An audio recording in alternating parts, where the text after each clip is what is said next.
प्यारे बच्चों, अस्सलामु अलैकुम वरहमतुल्लाहि वबरकातुह। कैसे मिजाज हैं आप लोगों के? सब बढ़िया, सब ठीक ठाक। हम लोग मोल कॉन्सेप्ट में पढ़ रहे थे। क्लास 11th का टॉपिक चल रहा था मोल कॉन्सेप्ट। वहाँ पढ़ रहे थे हम लोग कॉन्सेंट्रेशन ऑफ सॉल्यूशन क्या होता है, ये पढ़ लिया था हम लोगों ने। कॉन्सेंट्रेशन टर्म्स क्या क्या हैं, इसका पूरा डिटेल मैंने आज भी लिखा, पहले भी हम लोग ये सब ऑलरेडी कवर अप कर चुके हैं, है ना। तो इनमें से कॉन्सेंट्रेशन टर्म में हम लोगों ने अलग अलग बातें की थी। क्या बात की थी? एक बात की थी temperature dependent concentration term, temperature independent concentration term, जिससे रिलेटेड नीट में 2 बार सवाल आ चुके हैं। ये बताया हमने आपको कि टेम्परेचर रिलेटेड कौन सा होगा, टेम्परेचर इंडिपेंडेंट कौन सा होगा, जिसमें वॉल्यूम का टर्म होगा, बता चुके हैं।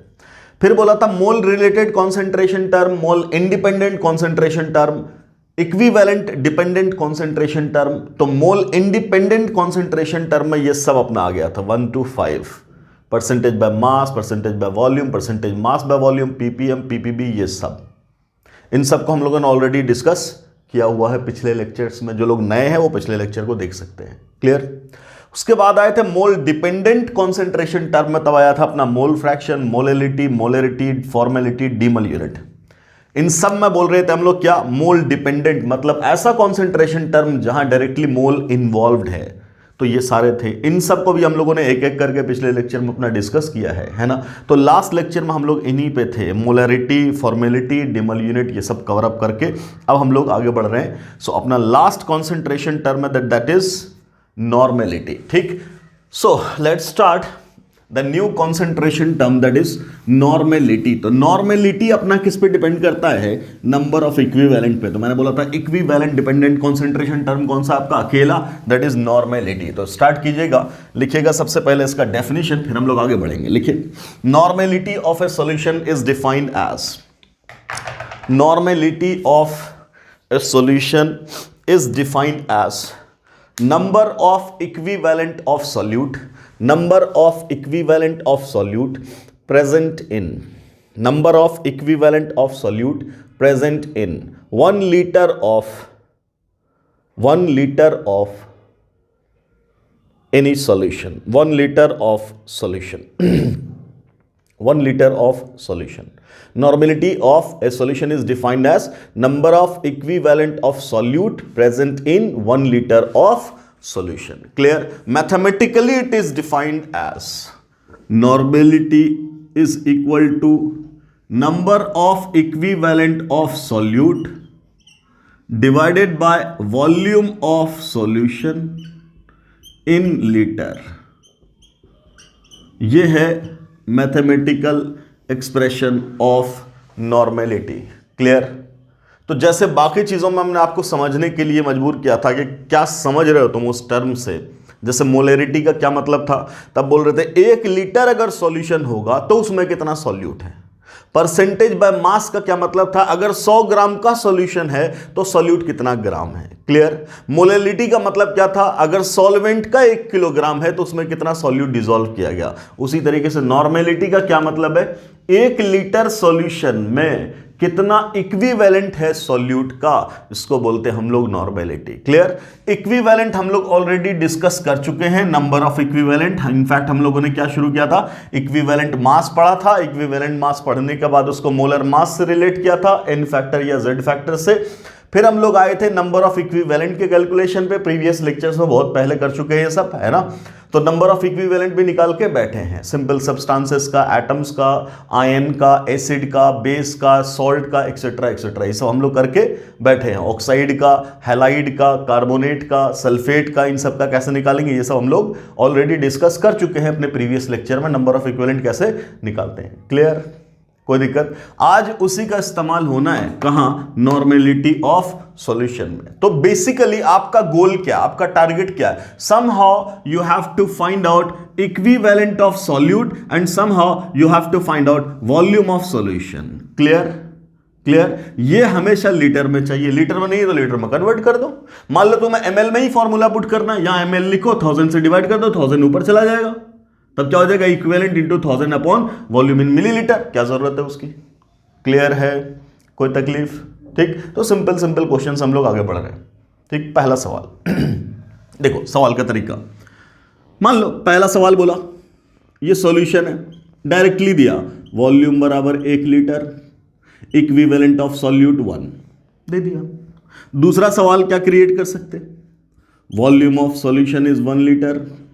अब ग्राम दे दें, mass of solute, let the solute is NaOH कितना ग्राम, 40 ग्राम। क्लियर, फिर तो वही बात हो गई, इक्विवेलेंट ऑफ सॉल्यूट यहां से निकल जाएगा, वॉल्यूम दे रखा है, आंसर मिला दोगे। ठीक, तीसरा सवाल क्रिएट करा, बिल्कुल सिंपल हम लोग आगे बढ़ रहे हैं। तीसरा सवाल, लेट अपने पास क्या, कैल्शियम क्लोराइड CaCl2 सॉल्यूट है, दैट इज कितना, 2.22 ग्राम। ठीक, वॉल्यूम ऑफ सॉल्यूशन अब ले लिया हम लोगों ने 100 ml।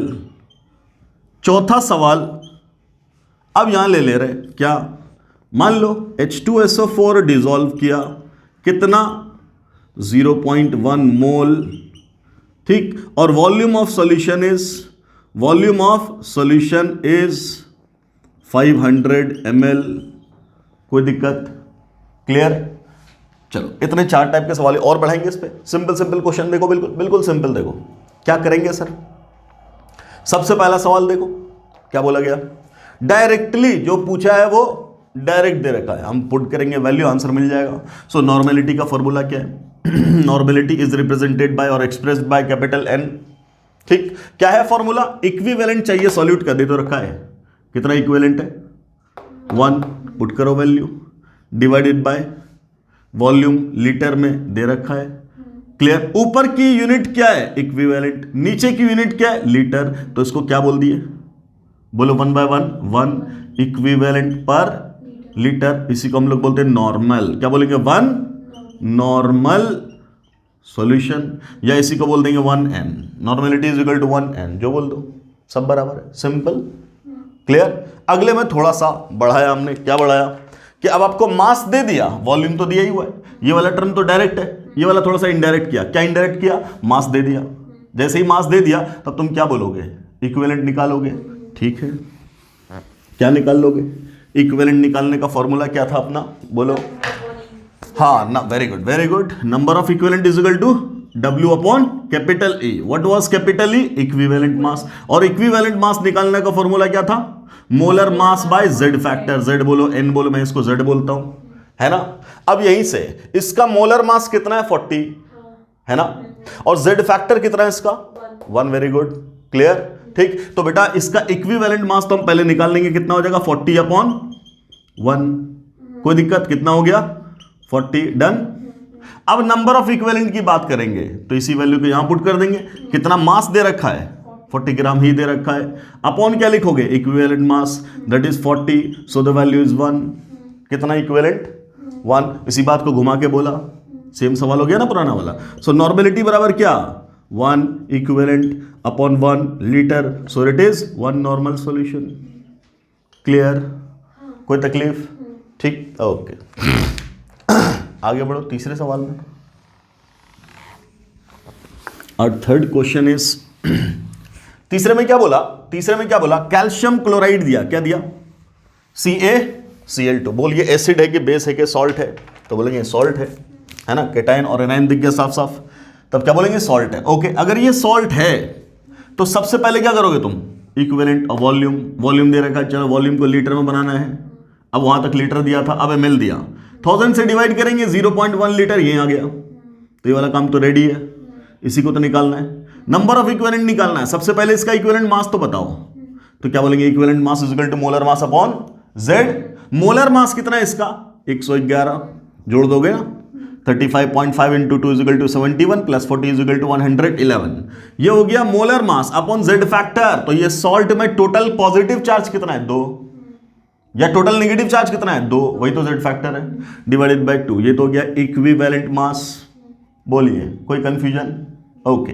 अब बोला नंबर ऑफ इक्विवेलेंट, तो नंबर ऑफ इक्विवेलेंट का फॉर्मूला क्या बोला मैंने, गिवन मास कितना है, 2.22 है ना, 2.22 gram, divided by equivalent mass 111 upon 2, यही ना, सो इट बिकम्स कितना, 222 ऐसा, multiplied with 2 divided by 111। Clear, okay. और हमने सिंप्लीफाई किया तो क्या बोलेंगे, क्या मैं इसको लिख सकता हूं, 222 इंटू 2 इंटू इसकी वजह से डेसिमल -2 डिवाइडेड बाय 1 1 1, इससे डिवाइड कर दिया तो आया 2, ये मल्टीप्लाई कर दिया तो आएगा 4 इंटू 10 की पावर -2।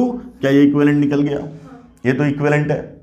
अब नंबर ऑफ इक्विवेलेंट को डिवाइड कर देंगे वॉल्यूम से, तो क्या हो जाएगा? Normality will be simply equal to number of equivalent is 4 into 10 की power -2 done, divided by, 1 minute में जरा से गेट खोल दो। हाँ सुनिए, आ जाओ सुनो, जल्दी से, जल्दी जल्दी जल्दी, 1 मिनट आराम से। क्लियर है? तो क्या बोल रहे? ये तो है सॉल्यूट, 4 इंटू 10 की पावर -2 रख दिया upon volume of solution in litre. So what is litre? ये सवाल है ना। 0.1 पुट द वैल्यू, क्या बोलोगे? 10 की पावर -1, ये ऊपर गया तो ऊपर क्या बच जाएगा? 4 इंटू 10 की power -1। So your answer is 0.4 equivalent पर लीटर बोलिए, या इसी को 0.4 नॉर्मल बोल दीजिए, जो बोलिए सब सही है। डन। तो सिंपली हम लोग क्या कर रहे हैं? हम फोकस कर रहे हैं वहां। अब ये दोनों चीज निकालने के लिए ऑलरेडी हम पढ़ चुके हैं।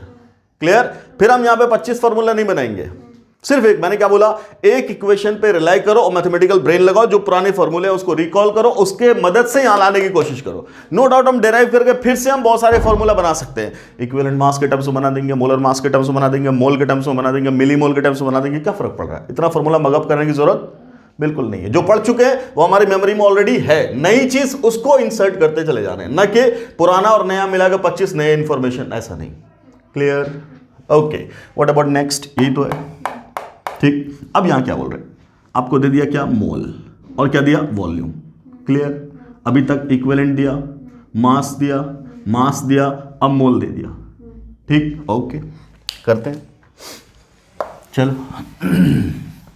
अगला सवाल देखो। चलिए डायरेक्टली हम क्या बात करेंगे? अपने पास रिलेशन था एक, क्या रिलेशन था? नंबर ऑफ मोल बराबर क्या होता था? Given mass upon molar mass. कोई तकलीफ? Number of equivalent is equal to क्या? Given mass upon equivalent mass, यही ना। Let this is equation number 1, equation number 2, है ना। 2/1 कर दो, तो 2/1 जैसे ही करेंगे क्या मिला? तो क्या बोलेंगे? E अपॉन N, यही ना। और राइट साइड में क्या मिला? तो बोलेंगे W upon E divided by W upon M। W खत्म, ये उलट जाएगा, उलट गया तो M अपॉन E, यही ना। अब आराम से ये तो लिखे हो, अगर मैं इसको यहां पुट कर दूं, इसको यहां पुट कर दूं, तो ये वैल्यू क्या मिल रही है? बोलो क्या मिलेगी? ये वैल्यू यहां चली गई तो क्या बन गया? M/E बन गया, इज इक्वल टू क्या है? Z। इस वैल्यू को यहां से उठाओ, यहां लगा दो, लगा देंगे। M/E की जगह क्या लिख दें? Z। So equivalent upon mole is equal to क्या? Z। तो यहां से नया रिलेशन का आया, number of equivalent upon number of mole is equal to क्या? Z। So number of equivalent is equal to number of mole into, clear? एक direct relation आ गया। ठीक, पहले भी शायद हम लोग ऑलरेडी कर चुके हैं। ठीक, तो अब क्या बोलेंगे? तो नंबर ऑफ इक्विवेलेंट निकालना है नंबर ऑफ मोल से, मोल दे रखा है। So equivalent of H2SO4 will be what?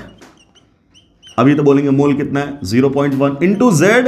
ये क्या ठहरा? एसिड, और एसिड के लिए Z क्या होता है? बेसिसिटी, और बेसिसिटी क्या था? रिप्लेसेबल हाइड्रोजन, और इसके लिए रिप्लेसेबल हाइड्रोजन कितने थे? 2। तो मल्टीप्लाई कर दो, वैल्यू कितनी है? 0.2। ये तो 0.2 इक्विवेलेंट है, और इक्विवेलेंट निकल गया बेटा, और वॉल्यूम दे रखा है, तो बचा क्या? इस 500 ml को क्या लिख दें? 0.5 litre. So normality is what? Simply number of equivalent upon volume in liter. So what is normality? This is 0.5 upon volume in liter, that is 0.2. So the value is 5/2. Answer कितना? 2.5 normal solution.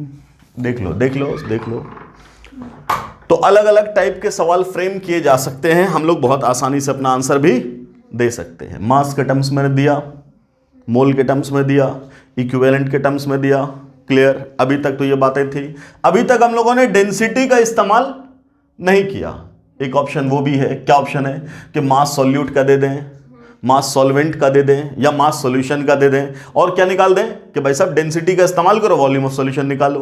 तो इस पर भी 2 सवाल अलग अलग करते हैं, एक बार सॉल्यूट का मास सॉल्यूशन के मास में, एक बार सॉल्यूट का मास सॉल्वेंट के मास में, और फिर डेंसिटी का यूज। क्लियर, लिखो सवाल, इस पे 2 सवाल लिखो। लिखिए 10 gram of 10 gram of 10 gram of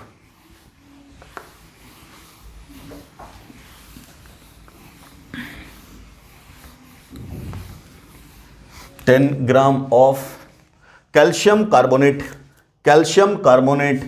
is dissolved in 10 gram of calcium carbonate is dissolved in 10 gram of calcium carbonate is dissolved in 90 gram of water 90 gram of water to prepare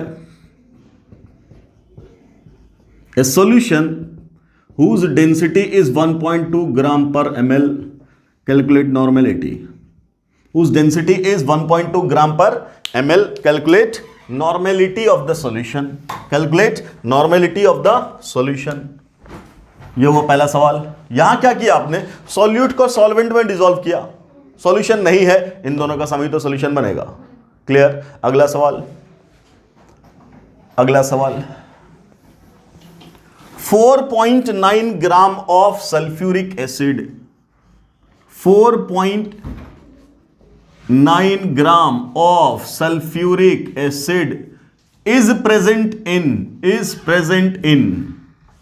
100 ml of solution 100 ml of solution if density of solution is 1.2 मान लिया kilogram पर litre, then find out normality of the solution clear. Mass के terms में हम लोगों ने काम किया है, तो क्या बोलेंगे? सबसे पहली बात यहां क्या चाहिए हमें? तो हमें चाहिए इक्विवेलेंट ऑफ सॉल्यूट, यही ना, वो तो यहां से मिल जाएगा। क्लियर। और volume of solution in litre. चलो, तो सबसे पहले इक्विवेलेंट ऑफ सॉल्यूट निकाल दें। तो इक्विवेलेंट ऑफ CaCO3 क्या लिखोगे तुम? Molar mass, given mass is 10 divided by क्या? Equivalent mass. और इसका मोलिक्यूलर मास कितना है? 100। मोलिक्यूलर मास कितना है? 100। और इसका Z फैक्टर कितना है? अरे कैल्शियम पे कितना चार्ज है? 2+ है ना, या कार्बोनेट पे कितना चार्ज है? 2- है ना। तो सॉल्ट के लिए क्या निकालते हैं? क्लियर। ठीक, तो Z फैक्टर कितना हो गया? 2। तो इक्विवेलेंट मास कितना हो गया? Molar mass upon Z। तो 100/2 का मतलब क्या? 50। ये तो हुआ इक्विवेलेंट मास। क्लियर। तो नंबर ऑफ इक्विवेलेंट कितना हो जाएगा? गिवन मास बाय इक्विवेलेंट मास, है ना। सो दैट इज 1/5 और यू कैन से 0.2। ये हो गया नंबर ऑफ इक्विवेलेंट। अब अपना काम क्या है? तो बोलेंगे क्या? अब क्या काम है? सॉल्यूशन का वॉल्यूम। ठीक है, तो सॉल्यूशन का वॉल्यूम कहां से निकलेगा? पहले मास दे रखा है, यही दोनों तो सॉल्यूट और सॉल्वेंट है। तो सॉल्यूशन का मास क्या है? सॉल्यूशन का मास सॉल्यूट और सॉल्वेंट का सम, सो इट इज 100 ग्राम। कोई डाउट? डेंसिटी बराबर क्या होता? Mass by volume. So volume बराबर क्या होगा? Mass by density. So mass is 100 gram and your density is 1.2 ग्राम पर ml। ग्राम से ग्राम कट गया, डेसिमल हटाओ तो ऊपर एक और 0 तो बन गया 1000 और डिवाइडेड बाय 12 ml, है ना। लीटर बनाना है तो 1000 से डिवाइड करना पड़ेगा, तो ये तीनों 0 खत्म। ये हो गया 1/12 लीटर। बोलो 1/12 लीटर। कोई दिक्कत? यही तो वैल्यू आ गई वॉल्यूम की। ये वॉल्यूम इन लीटर मिल गया और तुम्हें इक्विवेलेंट मिल चुका है। तो नॉर्मेलिटी का फॉर्मूला लगा दो। What is the formula? Number of equivalent of solute, ये है ना। तो क्या लिखोगे? 1/5 को 0.2 divided by volume, that is 1/12। So the answer is 12 गया ऊपर, 12 दूना 24, या लिख दो 0.2 × 12। सो इट इज क्या? 2.4 इक्विवेलेंट पर लीटर लिखो, या इसी को 0.24 नॉर्मल लिख दो, बात वही। बोलो बेटा कोई दिक्कत है ना। तो मास से हम लोग डेंसिटी का ऐसा इस्तेमाल करेंगे। यहां तो जोड़ जोड़ करके काम किया, यहां तो डायरेक्टली सॉल्यूशन का मास दे रखा है, तो सीधा हम ये वाला वैल्यू पुट कर देंगे। क्लियर। चलो, यही पहला काम क्या कर दें? सॉल्यूट का मोल निकाल, इक्विवेलेंट निकाल दें। सल्फ्यूरिक एसिड दिया, फिर से Z फैक्टर कितना है? 2। तो तो इक्विवेलेंट मास कितना हो जाएगा, molar mass bye 2। Molar mass कितना है इसका 98, 98 बाय 2 इज इक्वल टू 49, ये तो निकल गया equivalent mass. Clear. So number of equivalent of sulphuric acid मतलब सॉल्यूट बराबर कितना बेटा, given mass, what the given mass is 4.9 divided by equivalent mass that is 49, so the value 0.1, equivalent मिल गया सॉल्यूट का। अब क्या चाहिए, वॉल्यूम, और वॉल्यूम के लिए क्या बोलते हो तुम, सॉल्यूशन का मास दे रखा है ना, तो सॉल्यूशन का मास अपॉन सॉल्यूशन की डेंसिटी 1/1.2 है कि नहीं। अब आराम से, ये तो केजी पर लीटर है और यहां ग्राम है, और मैंने क्या बोला था, केजी पर लीटर ग्राम पर एमएल के बराबर होता है, तो मैं डायरेक्ट लिख दूं ग्राम पर एमएल, याद है ना बात, 1000 करोगे कैंसिल, ग्राम ग्राम कट गया, एमएल मिल गया, कितना 1000/12 ml, तो यहां से कितना आया 1/12 लीटर, फिनिश, वॉल्यूम मिल गया, इक्विवेलेंट मिल गया। नॉर्मेलिटी में क्या रखा है, क्या बोल दोगे, नंबर ऑफ इक्विवेलेंट 0.1, वॉल्यूम 1/12, ये गया ऊपर मल्टीप्लाई हो गया 1.2, नॉर्मल आंसर। क्लियर, कोई कंफ्यूजन, ऐसे सिंपल सॉल्व करेंगे, जब भी दे रखा होगा मास वॉल्यूम नंबर जो भी दे रखा सबसे निकाल देंगे। अब आई बात, अभी तो रिलेशन बाकी है, किसका, यही नॉर्मेलिटी मोलरिटी के टर्म्स में कैसे निकलेगा, यही नॉर्मेलिटी परसेंटेज के टर्म्स में कैसे निकलेगा, यही नॉर्मेलिटी मोलरिटी से कैसे निकलेगा, यही नॉर्मेलिटी मोल फ्रैक्शन से कैसे निकलेगा, यही नॉर्मेलिटी पीपीएम से कैसे निकलेगा, यही नॉर्मेलिटी W/V से कैसे निकलेगा। अब सब क्लियर, लिखो इंटर रिलेशन ऑफ, अगला लिखो, न्यूमेरिकल के टर्म्स में सीखते चले जाएंगे हम लोग, inter relation of normality, inter relation of normality with other concentration terms, interrelation of normality with other concentration terms, इसको बनाओ heading, interrelation of normality with other concentration terms। चलिए, पहला relation between normality and molarity, relation between normality and molarity, normality and molarity। चलो, molarity का formula क्या है, बोलो, number of mole of solute upon volume of solution in litre. Okay, late this is equation number 1। Normality का formula क्या है, number of equivalent of solute upon volume of solution in litre, ये हो गया 2, normality upon, sir चलो, let equation 2 divided by 1, क्या हो जाएगा, LHS दोनों का डिवाइड होगा, normality upon molarity, RHS divide हो गया तो बोल रहे E/V अपॉन N/V, V खत्म, बचा क्या E/N, और अभी क्या भी सीखे हो तुम, number of equivalent upon number of mole is equal to क्या Z। क्लियर, ये बराबर क्या होता, चलो यहां से क्या आया, normality upon molarity is equal to number of equivalent upon number of mole, let this is equation number 3, है ना।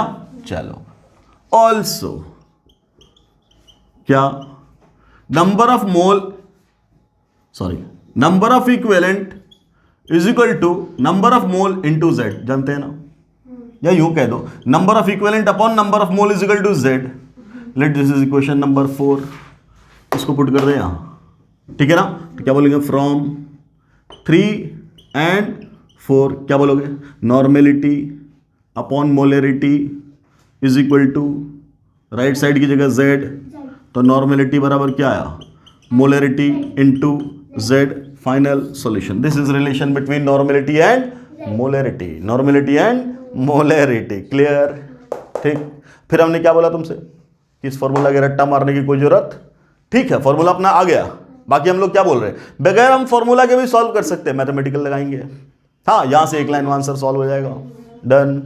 क्लियर, लिखो सवाल, एक सवाल लिखो, what will be normality of, what will be normality of decimolar sulphuric acid solution, what will be normality of decimolar sulphuric acid solution, ठीक है, sulphuric acid solution, what will be normality of molar sulphuric acid solution. क्या मतलब, सवाल में क्या दे रखा आपको, this solution is M/10H2SO4, बोला नॉर्मेलिटी निकालो, यही ना सवाल है। तो मोलरिटी इज इक्वल टू क्या, 1/10 है कि नहीं, नॉर्मेलिटी पूछा। अभी हम लोगों ने बोला, क्या बोला कि normality is equal to molarity into Z. What is molarity, 1/10 into Z factor 2, value 0.2, answer एक लाइन में खत्म, है ना, रट्टा प्रोसेस एक लाइन में खत्म। अब देख कॉन्सेप्ट क्या बोला, मोलरिटी 1/10 होने का मतलब क्या है, मैं क्या लिख सकता हूं, देखो आराम से, मोलरिटी इज इक्वल टू 1/10, यही ना, होता क्या है, मोल बाय वॉल्यूम, यही ना। इसकी वैल्यू बोला 1/10, तुम इसको लिख दो 2/20, कोई इसको लिख दे 3/30, कोई इसको लिख दे 4/40, कोई दिक्कत, जो लिखो सबकी वैल्यू तो 0.1 ही है, तुम कुछ भी लेकर के सॉल्व करो आंसर तो वही आएगा। हम क्या बोल रहे हैं कि इन दोनों को कंपेयर कर देंगे, ये दोनों तो हैं, अगर कंपेयर कर दिया, चलो इसी की अगली वैल्यू भी ले सकते हैं, क्या ले सकते हैं, 0.1/1, कुछ भी ले लो, सब तो वही है, ठीक। मान लो हमने इसी को कंपेयर कर दिया तो भी वैल्यू आएगी, इन दोनों को कंपेयर कर दिया तो भी वैल्यू आएगी। मान लो हमने इसको कंपेयर किया तो वॉल्यूम ऑफ सॉल्यूशन कितना पता चला, 10 लीटर, है ना, 10 लीटर, और मोल्स ऑफ सॉल्यूट कितना पता चला, 1, है ना, वेरी गुड। तो क्या बोले, number of moles of solute कितना, 1, और वॉल्यूम ऑफ सॉल्यूशन कितना, 10 लीटर, यही ना, ओके। ये जब पता चल गया वॉल्यूम, तो हमें क्या पता चलना है, इक्विवेलेंट तो पता चलना है, क्लियर। तो मोल्स ऑफ सॉल्यूट में पता है, तो अभी तो बोले इक्विवेलेंट ऑफ सॉल्यूट बराबर क्या, तो मोल्स ऑफ सॉल्यूट इनटू क्या, जेड, और मोल कितना है समझिए, कितना, number of moles of solute कितना, 1, इंटू जेड फैक्टर कितना है, किसका, सल्फ्यूरिक एसिड का, तो 2, है ना, कितना है जेड फैक्टर, 2, मल्टीप्लाई कर देंगे तो इक्विवेलेंट कितना है, 2 आ गया। और वॉल्यूम ऑफ सॉल्यूशन तो पता है आपको, क्या लिया आपने, दैट वाज 10 लीटर, यही ना। इन दोनों का इस्तेमाल करो, नॉर्मेलिटी की वैल्यू कितनी आ गई, 2/10, वैल्यू 0 पॉइंट, आंसर, कोई दिक्कत, क्लियर। यही काम हम यहां से भी कर सकते थे, है कि नहीं। अगर ये मानते तो इसका क्या पता चला, ये क्या है, number of moles of solute है, और ये क्या, वॉल्यूम ऑफ सॉल्यूशन है, तो ये तो 1 है ही। अगर 0.1 मोल है तो इक्विवेलेंट कितना हो जाएगा, तो इंटू जेड, जेड कितना है 2, तो 0.1 इंटू 2, तो इक्विवेलेंट ऑफ सॉल्यूट कितना होता, इक्विवेलेंट ऑफ सॉल्यूट कितना होता, तब बोलते 0.2, और वॉल्यूम कितना 1, बुला लो 0.2/1, तो वैल्यू कितनी होती, 0.2, आंसर आता कि नहीं आता, तो कहीं से भी सॉल्व करेंगे वही आएगा, क्लियर। या सिंपल कुछ भी ना बोले, अगर बोलते हैं मोलरिटी तो हम क्या बोलेंगे, let the volume of solution is कितना, बोलेंगे क्या, let the volume of solution is, बोलो volume of solution is 1 litre, ऐसा बोल दिया। तो अब मोलरिटी तो वैल्यू होगी, मोलरिटी ही की तो वैल्यू होगी, तो मोलरिटी कितनी है, 0.1 दे रखा है ना, 0.1, तो मोल कितना आ जाएगा, बोलो मोलरिटी बराबर क्या, बोले मोल बाय वॉल्यूम, तो मोल बराबर क्या, मोलरिटी इंटू वॉल्यूम, बोलो कोई दिक्कत। तो मोलरिटी दे रखा है, वॉल्यूम तुमने मान लिया, तो मोल बराबर 0.1 इंटू 1 कितना आया, 0.1 आ गया। बस इतना जब आ गया तो तुम यहीं से खट से इक्विवेलेंट निकाल दोगे, किसका, सॉल्यूट का, कितना आ जाएगा, 0.1 इंटू जेड, क्लियर, जेड अगर 2 है पुट कर दिया, 0.2, और वॉल्यूम कितना, 1 लीटर लिए थे, तो नॉर्मेलिटी बराबर कितना है, 0.2। जैसे सॉल्व करो सबसे आंसर वही आ रहा है, क्लियर, तकलीफ, कोई डाउट, समझ में आया, ओके। अगला लिखो, रिलेशन बिटवीन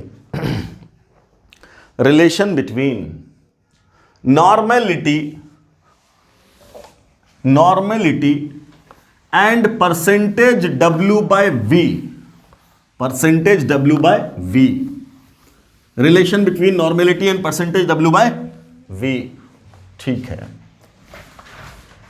परसेंटेज W/V का मतलब क्या है बेटा, 100 ml में कितना ग्राम सॉल्यूट है, यही बोला जाता ना, क्लियर। तो जैसे ही बोला जाएगा परसेंटेज W/V, आप क्या करोगे, सीधा सीधा क्या बोलोगे, late the volume of solution is 100 ml। मान लो तुमसे बोला गया क्या, कि ये है, ये क्या है, कैल्शियम हाइड्रोक्साइड का सॉल्यूशन है, किसका? कैल्शियम हाइड्रोक्साइड का solution. Let it is 7.4% W/V, ये सॉल्यूशन है। आपसे बोला गया find out normality of the solution. हम क्या बोल रहे हैं कि जब परसेंटेज W/V बोला तो क्या बोलते हैं हम लोग? फौरन क्या मानते हैं? Let volume of solution is 100 ml बोल दिया। जो बोले तुम 100 तो उसमें जितना है वही तो सॉल्यूट है, तो सीधा सीधा सॉल्यूट क्या हो जाएगा? कितना?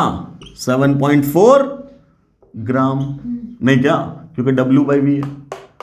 ऊपर कौन है? सॉल्यूट। तो सॉल्यूट किस में? W में। तो W का मतलब क्या? ग्राम। और नीचे क्या? वॉल्यूम। मिल गया। वॉल्यूम का सॉल्यूशन मिल गया, सॉल्यूशन का वॉल्यूम मिल गया और सॉल्यूट का मास मिल गया। जैसे ही मास मिला तो क्या तुम number of equivalent of solute निकाल दोगे?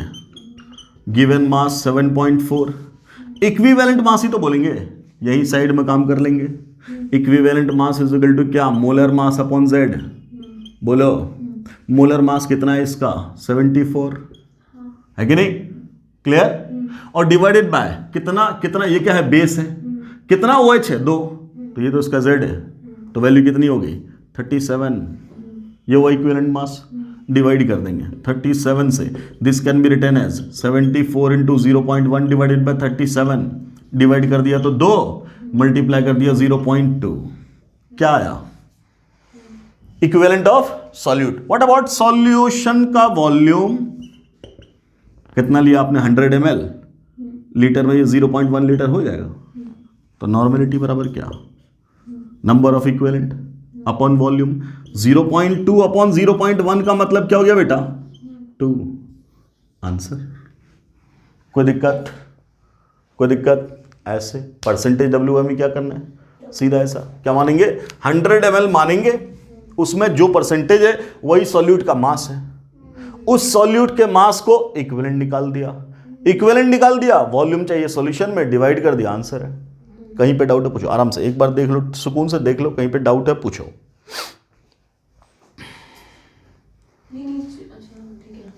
है ना? मैं फिर से बोल रहा हूं क्या किया? सबसे पहले सवाल दिया, क्या दिया?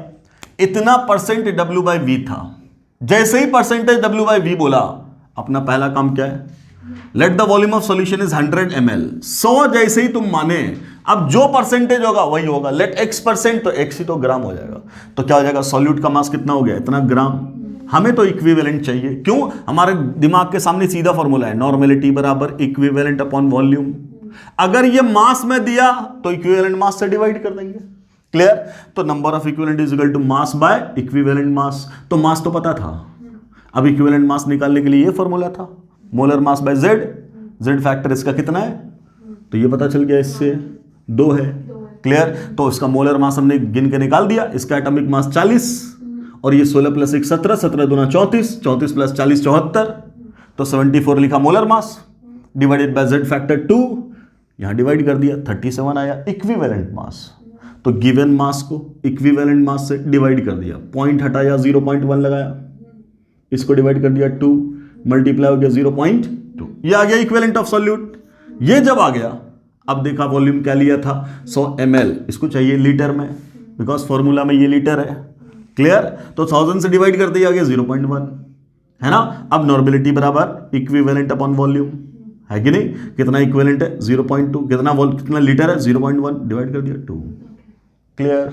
कोई दिक्कत? अगला लिखो, रिलेशन बिटवीन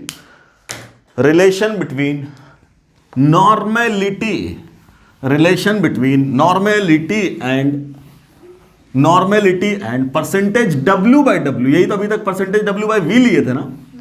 अब क्या ले रहे? Percentage W/W। मान लो लेट दिस सॉल्यूशन इज क्या? 10% W/W एक्वस CaCO3 सॉल्यूशन, ऐसा बोला। अब W है, इसका मतलब हमें तो नॉर्मेलिटी निकालना है। नॉर्मेलिटी में तो वॉल्यूम है, वॉल्यूम इसका मतलब डेंसिटी देगा ना। मान लो अपना favourite value, let it is 1.2 ग्राम पर ml, ऐसा बोला। Find out normality, find out normality. Clear? सबसे पहला काम क्या चाहिए? सॉल्यूट और सॉल्यूशन। तो सॉल्यूट का इक्विवेलेंट तो यही तैयार है। Number of equivalent of solute क्या बोलोगे? गिवन मास दैट इज 10 ग्राम। यहां से क्या समझ में आया बेटा? इतने से क्या समझ में आया? इतने से क्या समझ में आया कि सॉल्यूट कितना है? सॉल्यूट कितना है? 10 ग्राम। और सॉल्यूशन कितना है? हाँ 100 ग्राम। इतना पहले ही समझ रखना है। Yes sir no? अब सॉल्यूट कितना है? 10 ग्राम। तो इक्विवेलेंट कैसे निकलेगा? डिवाइड कर देंगे उसको इक्विवेलेंट वेट से। इक्विवेलेंट वेट कैल्शियम कार्बोनेट का कितना है? 2। हाँ Z फैक्टर 2 है। और मोलर मास 100। तो इक्विवेलेंट मास कितना हो जाएगा? 50। क्लियर? इक्विवेलेंट मास कितना होगा? 100 अपॉन Z फैक्टर 2, तो 50 पुट कर देंगे। वैल्यू कर दिया, ये कट गया, वैल्यू आई 0.2 रे। इक्विवेलेंट है ना? अब क्या चाहिए आपको? सॉल्यूशन का वॉल्यूम। तो वॉल्यूम बराबर क्या? Mass by density. Mass by density. तो मास ऑफ सॉल्यूशन क्या माने हो? 100, यही ना? और वॉल्यूम क्या लियो? 1.2 ग्राम पर ml। ग्राम ग्राम खत्म, ml गया ऊपर। कितना बनाइए? डेसिमल हटाओगे तो 1000/12 लीटर, सॉरी ml। क्लियर? 1000 से डिवाइड कर देंगे तो litre, so it is 1/12 litre. बोलो इक्विवेलेंट मिल गया, वॉल्यूम मिल गया। नॉर्मेलिटी में क्या रहा? कितना? 0.2 upon 1/12। So the value will be 0.2 into 12, 12 दूना 24, 2.4 है कि नहीं? इक्विवेलेंट पर लीटर आंसर। क्लियर? तो परसेंटेज W/W में भी हम वही कर रहे हैं। क्या? लेट द x परसेंट, इसका मतलब क्या? x gram is solute and 100 gram is solution. Now you have to find out density. Definitely वो डेंसिटी देगा तभी तो वॉल्यूम आएगा। क्लियर? परसेंटेज W/V में चूंकि वॉल्यूम ऑफ सॉल्यूशन खुद ही ले लिया तो अब डेंसिटी की जरूरत ही नहीं थी। क्लियर? अगला relation between, next question, relation between normality, relation between normality and parts पर मिलियन। पार्ट्स पर million. Relation between normality and parts पर मिलियन, ppm है कि नहीं? क्लियर? क्या ये भी सेम कर लोगे? ठीक। मान लो एक सवाल दिया आपको। क्या दिया कि साहब ये CH3COOH एक्वस CH3COH सॉल्यूशन है, एसिटिक एसिड का सॉल्यूशन है।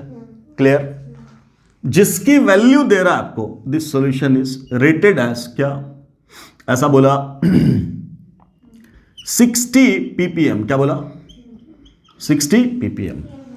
क्लियर? 60 ppm बोला है और बोला आपसे कि इसका डेंसिटी इज 1। सोच के देखो मैं क्यों है 1 मैं समझा रहा हूं आपको। ग्राम पर ml। You have to find out normality. यह है सवाल। अभी तक तो हम लोग अंदाजे से 1.2 बोलते थे, यहां 1.2 बोलेंगे तो पाप हो जाएगा। क्यों? जरा सोच के देख। ppm बोलते ही तुम क्या बोलोगे? हाँ, पार्ट्स पर मिलियन मतलब 10 लाख।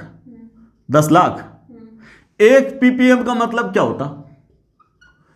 अगर सॉल्यूशन 10 लाख ग्राम है, कितना है? 10 लाख ग्राम है, तो उसमें सॉल्यूट कितना ग्राम है? 1 ग्राम। एक पार्ट ना, ppm का पार्ट मतलब मिलियन का एक पार्ट। जैसे बोले 1% तो बोलेंगे 100 ग्राम में 1 ग्राम। यहां 10 लाख ग्राम में 1 ग्राम, वहां बोला 60 ppm। What does it mean? If the solution is क्या? 10 lakh gram, then in that solution your acetic acid is 60 gram. ये सर नो? इसका क्या मतलब है? तो मतलब बोलेंगे क्या? इसका ये मतलब है कि 60 gram of acetic acid is present in कितना? 10 लाख, है ना? इकाई, दाई, सैकड़ा, हजार, 10,000, लाख, 10 लाख। इकाई, दाई, सैकड़ा, हजार, 10,000, लाख, 10 लाख। ये तो है ना 10 लाख।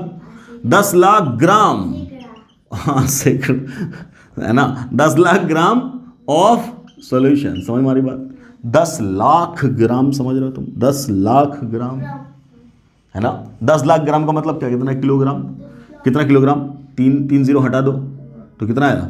1000 केजी। 1000 केजी। 1000 केजी का टैंकर सोचो, टैंकर ऊपर में पानी वाला टैंकर होता है ना, सिंटेक्स विंटेक्स, कौन कौन सी कंपनी, काला वाला, हरा वाला, ब्लू वाला, है ना, वो 500 लीटर का होता है। उसका डबल टैंकर सोच के देख। ये इतना घर कितना बराबर है कि नहीं, इतना रूम के बराबर। इतना बड़ा टैंकर में, इतने बड़े टैंकर में क्या किए, 60 ml CH3COOH डिजोल्व कर दिए। या मान ले 60 ग्राम ही, 60 ग्राम चीनी डिजोल्व कर दें, है कि नहीं, तो पूरा का पूरा टैंकर मीठा ही मीठा हो जाएगा। हूं, अरे हूं, इतने पानी में 60 ग्राम चीनी का मतलब कि इतना सा चीनी डिजोल्व कर देंगे तो पूरा टैंकर मीठा हो जाएगा? नहीं ना, कोई फर्क पड़ेगा? बोलेंगे that will be tasteless. Yes और नो? 10 किलो पानी में भी, 10 किलो पानी में भी अगर 60 ग्राम नमक या चीनी डिजोल्व कर दे, बोलेंगे टेस्ट में फर्क ही नहीं पड़ा। क्यों फर्क नहीं पड़ा? दैट इज नेग्लिजिबल, है कि नहीं? तो सोच के देखो, कहां 10 लाख ग्राम और कहां 60 ग्राम, कोई कंपैरिजन है? बोलेंगे नो, नेग्लिजिबल। क्लियर? तो जब उतने से फर्क नहीं पड़ेगा तो डेंसिटी में क्या फर्क पड़ जाएगा? डेंसिटी में कोई फर्क पड़ेगा? बोलेंगे नहीं। तो जब डेंसिटी में फर्क नहीं पड़ा तो बोलेंगे क्या डेंसिटी किसका है? सॉल्यूशन का डेंसिटी किसका? बोलेंगे जो मेन है। मेन क्या है? पानी है। और पानी की डेंसिटी क्या होती है? 1 ग्राम पर ml। इसीलिए मैंने बोला कोई फर्क नहीं पड़ा तो डेंसिटी वही रह जाएगी जो पानी की है, दैट इज 1 ग्राम पर ml। क्लियर? अब यहीं से तो सॉल्व करना है। तो तुम्हें क्या पता चल गया? सॉल्यूट कितना है बेटा? Solute what is solute? Acetic acid. So your solute is 60 gram and your solution is this much ml, sorry gram, इतना ग्राम ना। क्लियर? मैंने इसको किलोग्राम बनाया तो आपने क्या बोला? 1000 किलोग्राम, है कि नहीं? डेंसिटी कितनी है? 1। तो जितना केजी उतना ही लीटर। तो तुम क्या बोलोगे? Your solution is 1000 litre, 1000 litre. Clear? And your solute is acetic acid. Acetic acid का Z फैक्टर 1 है ना। तो इक्विवेलेंट ऑफ सॉल्यूट कितना है बोलो? तो बोलेंगे गिवन मास। गिवन मास कितना है? 60 डिवाइडेड बाय इक्विवेलेंट मास। तो इक्विवेलेंट मास कहां से निकालेंगे? Molar mass upon Z। Molar मास होता 60, Z फैक्टर 1, तो ये वैल्यू हो गई 60। तो डिवाइड कर दो 60 से, इक्विवेलेंट मास इज 60। तो कितना इक्विवेलेंट हुआ? बोलेंगे 1। कितना इक्विवेलेंट हुआ? बोलेंगे 1। क्लियर? वॉल्यूम ऑफ सॉल्यूशन कितना आया बेटा? 1000 litre. So what about normality? Clear? 1 upon 1000. 1 upon 1000. So it will be 0.001 equivalent पर लीटर। या इसी को क्या बोलोगे तुम? नॉर्मल, है कि नहीं? अब ये सेमी है कि डेस, चलो मैं और लिख देता हूं 10 की पावर -3 नॉर्मल लिख दूंगा। अब ये डेसी है, सेंटी है, मिली है, क्या है? तो बोलोगे ये क्या? देसी। n अपॉन 1000, 1 अपॉन 1000 को क्या बोलते? मिली। यस और नो? बोलते milli. So this solution is milli normal. इसकी नॉर्मेलिटी कितनी हो गई? इसकी नॉर्मेलिटी कितनी हो गई? n upon 1000। So it is milli, है ना, नॉर्मल। समझ में आया कैसे रिलेट कर रहे हैं? सवाल सॉल्व करने का अप्रोच देखो कैसा अप्रोच। रट्टा बिल्कुल नहीं मारना। अगर आप कंपटीशन की तैयारी कर रहे हैं, इफ यू आर नीट और जेई एस्पिरेंट, भूल जाओ तुम्हें रट्टा नहीं मारना है। तुम्हारा अलग तरीके का दिमाग होना चाहिए, अलग तरीके से सोचने की एबिलिटी होनी चाहिए यार। क्यों एबिलिटी मैं बोल रहा हूं? Because you have just 3 hours.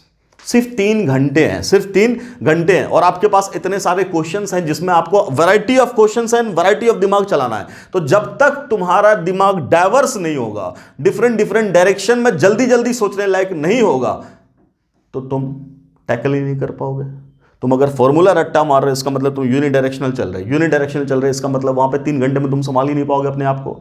तो जो 2 साल की तैयारी, अभी हम लोग 11th क्लास का कोर्स डिस्कस कर रहे हैं, इसका मतलब we are in 11th class and after 2 year we have competitive exams, है ना। तो हम बोले अगर मुझे 2 साल दिया गया पूरी तैयारी करने के लिए तो 2 साल में हर डायरेक्शन में ना सोचने की एबिलिटी पैदा करना है, ताकि 3 घंटे में हम उसको इस्तेमाल कर सके।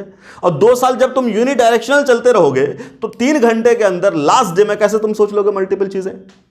क्लियर? इसलिए अपने दिमाग को कभी भी यूनिडायरेक्शनल नहीं चलना है, अपने दिमाग को कभी भी फॉर्मूले पे डिपेंडेंट नहीं बनाना है। अपने दिमाग की एक एबिलिटी डेवलप करो अलग अलग चीजें सोचने की। क्लियर? मैथमेटिकल, मैं बार बार एक टर्म इस्तेमाल कर रहा हूं, मैथमेटिकल ब्रेन। बेटा अगर मैथमेटिकल ब्रेन नहीं है आप एंट्रेंस क्वालिफाई नहीं कर सकते साइंस वाला, चाहे आपका नीट हो चाहे आपका जेईई हो। ठीक है, तू बायोलॉजी में 90 में 90 ले आएगा। केमिस्ट्री का एक पोर्शन है फिजिकल, एक ऑर्गेनिक एक इनऑर्गेनिक। तुम ऑर्गेनिक इनऑर्गेनिक रट लिए, what about physical chemistry? 15 question का क्या करोगे? चलो वो भी मान लिया रट्टा। What about physics? पूरा का पूरा 45 क्वेश्चन कौन डील करेगा? क्लियर है? और अब वो दौर में नहीं रहा कि कट ऑफ जो है मिनिमम जा रही, कट ऑफ चली जा रही 650 650, तो आने वाला टाइम में कहीं 700 का कट ऑफ हो जाए तब क्या होगा? तो ऐसा भी नहीं कि फिजिक्स को काट दोगे, हम बगैर फिजिक्स की तैयारी करके रेस में दौड़ रहे हैं, ऐसा पॉसिबल नहीं है। आपको तीनों सब्जेक्ट लेकर के चलना है। तो फिजिक्स तभी संभलेगी जब आपके मेंटल एबिलिटी ठीक होगी। क्या एबिलिटी ठीक होगी? कि आप डिफरेंट सिचुएशंस को हैंडल कर सकें। वो कब होगा? Mathematics is the source. जितने न्यूमेरिकल्स की प्रैक्टिस करेंगे उतना ज्यादा दिमाग तुम्हारा सोचने लायक बनेगा, जितना सोचने लायक बनेगा उतना आसानी से डिफिकल्ट सिचुएशंस को हैंडल कर पाओगे।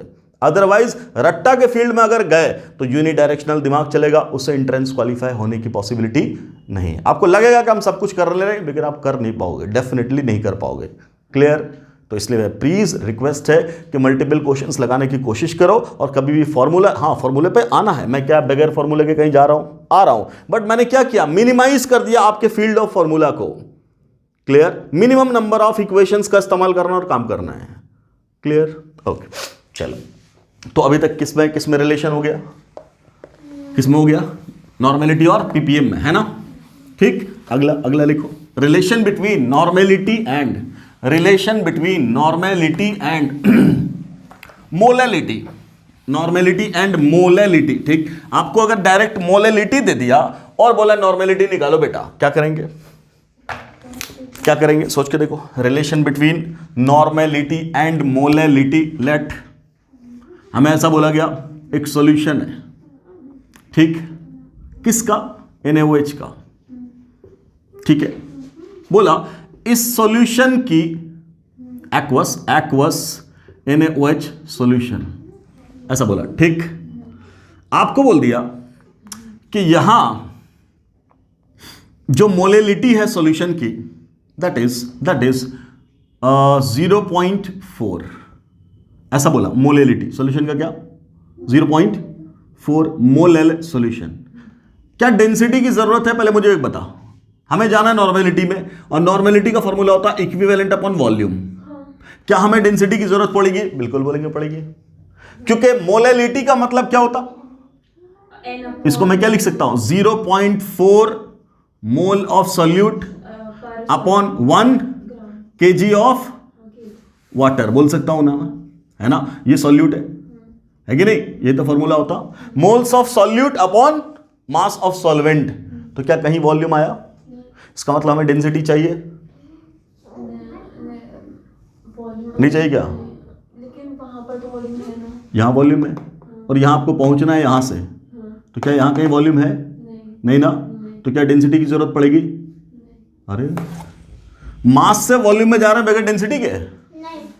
मास दे रखा है और बोला वॉल्यूम निकालो, तो क्या डेंसिटी की जरूरत पड़ेगी? बिल्कुल पड़ेगी। अरे पड़ेगी है ना? कितना पड़ेगी भैया? 1.2 अपना डेफिनेट वैल्यू। चलो ये मैं एक्सपेरिमेंटल नहीं बोल रहा हूँ, चूंकि आसानी होती है इसलिए मैं दे रहा हूँ। kg पर मान लिया ऐसा। क्लियर? अच्छा, तो सवाल तो सिंपली ये था कि 0.4 मोलल सॉल्यूशन है, वहां से निकालना हमें नॉर्मेलिटी, तो फिर आ जाएगा अपने बेसिक पे। तो 0.4 नॉर्मल का क्या मतलब हो गया?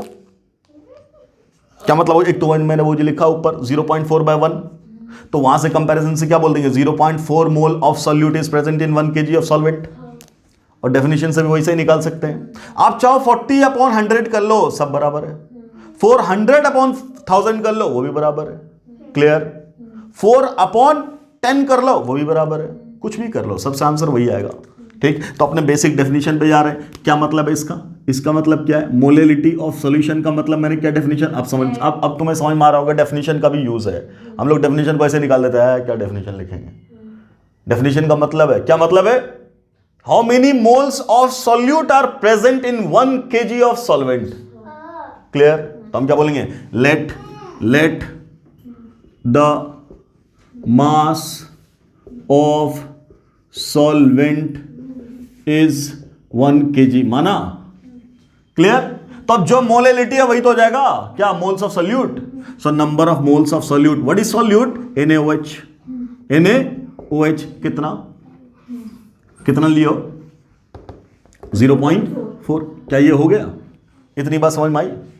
सॉल्यूट का मोल 0.4 कैसा है, समझ में आया? क्लियर? कोई दिक्कत? अब अगर मोल मिल गया बेटा, मोल मिल गया, तो क्या हम यहां डायरेक्टली इक्विवेलेंट निकाल सकते हैं? है ना? Number of equivalent is equal to क्या? Number of mole into Z, यही ना? ओके, नंबर ऑफ मोल कितना है? 0.4, और NaOH के लिए Z फैक्टर कितना है? 1, है ना? सो द वैल्यू 0.4, क्या इक्विवेलेंट ऑफ सॉल्यूट मिल गया? पहला काम तुम्हारा हो गया, ये तो निकल गया ना। अब तो हम वॉल्यूम के पास पहुंचेंगे। वॉल्यूम कैसे निकालेंगे? डेंसिटी किसका दे रखा है? सॉल्यूशन का। Density of solution is given to you, yes और नो? क्लियर? तो तुम्हें मास तो सॉल्यूशन का ही चाहिए, तो सॉल्यूट का मास तो तुम सॉल्वेंट का मास तो 1000 मान के बैठे हो, 1000 बैठे हो। क्लियर? कोई दिक्कत? अब ये है मोल सॉल्यूट का, सॉल्वेंट का मिल गया, सॉल्यूट का निकाल देंगे। मोल बराबर क्या? Mass by molar mass. तो मास ऑफ सॉल्यूट बराबर क्या? मोल इंटू मोलर मास लिखेंगे। मोल कितना है? 0.4। मोलर मास कितना है? 40। मल्टीप्लाई कर दे 16, ये आया क्या? सॉल्यूट। तो सॉल्यूशन कितना आया? क्या बोल दोगे? 1000 वहां से और 16 यहां से, तो क्या हो जाएगा? 1016, यही ना? 1016 ग्राम। बोलो, ये आ गया। और डेंसिटी दे रखा है आपको, समझिए आराम से, डेंसिटी दे रखा है। सो वॉल्यूम ऑफ सॉल्यूशन ही निकाल लेंगे। क्या बोल दोगे? Mass of solution 1016 divided by density of solution, where the density is this one. जो किलोग्राम पर लीटर है वही ग्राम पर ml है, तो बोल देंगे 1.2। ये ऊपर ग्राम, नीचे ग्राम पर ml, ग्राम ग्राम खत्म। ऊपर क्या पहुंचा? 10160 लिख दो, डेसिमल हटा के, तो नीचे कितना? 12। ये है 1.2 दिख रहा? क्लियर? ऐसा लिख दिया। ये क्या है बेटा? ml। 1000 बनाएंगे, डिवाइड करेंगे 1000 से, तो यहां डेसिमल आएगा। सो 10.16 अपॉन 12 लीटर, ये लीटर में मिल गया। और ये सॉल्यूट 0.4 है, तो क्या तुम नॉर्मेलिटी नहीं निकाल लोगे? Normality will be what? तो बोलेंगे 0.4 होल डिवाइडेड बाय 10.16 और डिवाइडेड बाय 12, तो ये कहां पहुंचा? बोलेंगे 0.4 तो ऊपर में, इनटू क्या? 12 divided by 10.16। Solve the value, get the answer. Clear? तरीका समझ में आया मैंने क्या बोला? कैसे करते चले जा रहे हैं हम लोग, ये समझ में आ रहा है? ठीक, जो बोला उसके अकॉर्डिंग मान के काम कर दो। ठीक, ऐसा ये काम कर सकते हैं मोल फ्रैक्शन से। लिखो last, relation between normality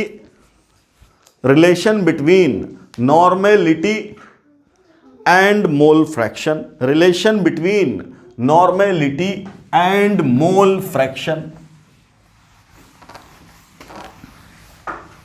relation between normality and mole fraction. ठीक है, मोल फ्रैक्शन दे दिया, बोला नॉर्मेलिटी निकालो, या नॉर्मेलिटी दे दिया, बोला मोल फ्रैक्शन निकालो, सब तो एक ही बात है। क्लियर? Vice versa. तो क्या बोलोगे? मान लो एक सॉल्यूशन है, फिर हमने माना, क्या माना कि साहब एक्वस CaCO3 सॉल्यूशन है जिसमें कैल्शियम कार्बोनेट का, ठीक, मोल फ्रैक्शन 1/6 है। कोई तकलीफ? बोलेंगे?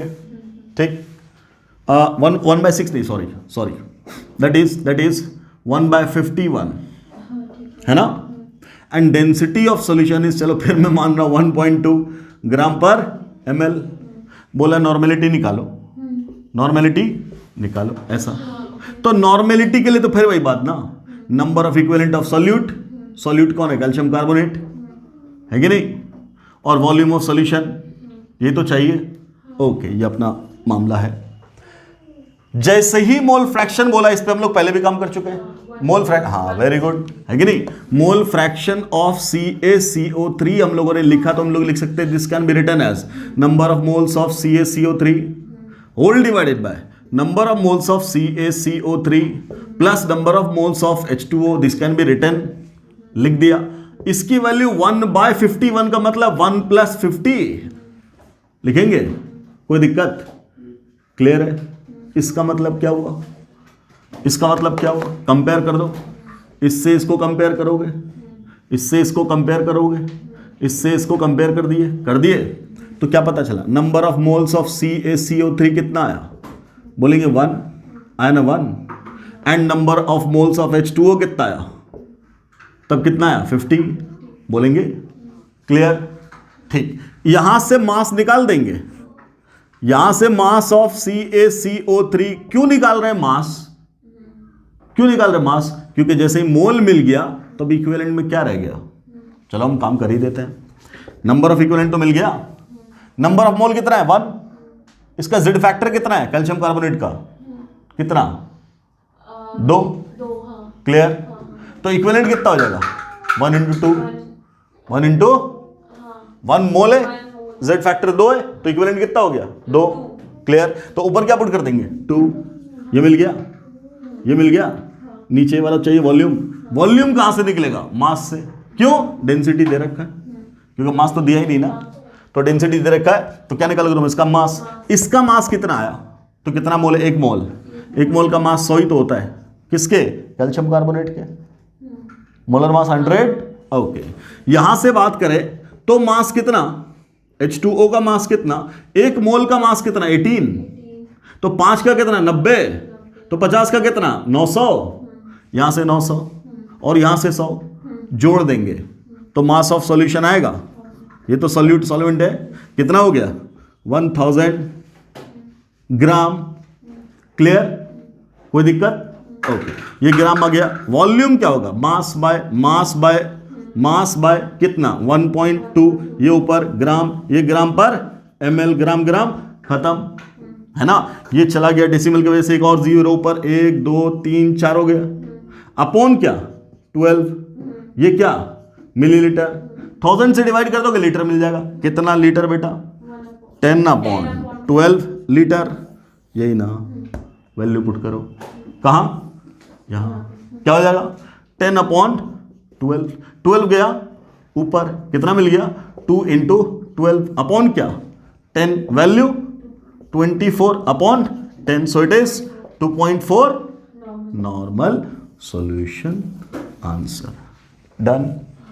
तरीका समझ में आया, ये सब सिंपल तरीके हैं जैसे आप डिफरेंट क्वेश्चंस को हैंडल कर सकते हैं। यहां से अपना टर्म नॉर्मेलिटी भी हो गया खत्म, हमने सारे रिलेशंस को कर लिया, क्लियर।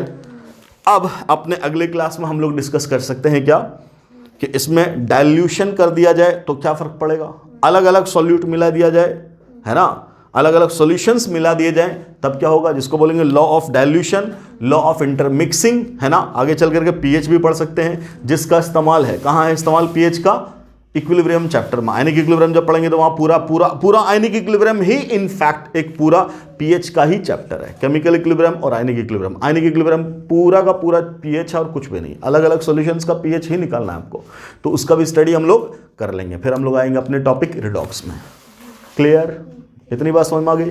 सो यहाँ अपना कॉन्सेंट्रेशन टर्म होता है बेटा खत्म, आप लोग एक बार इन सबको अच्छे से रिवाइज कर लेना, ठीक। और अगले क्लास में मिलते हैं जब हम लोग पढ़ेंगे law of dilution and law of intermixing. तब तक के लिए खुदा हाफिज़, thanks for watching the video, अस्सलाम वालेकुम वरहमतुल्लाह।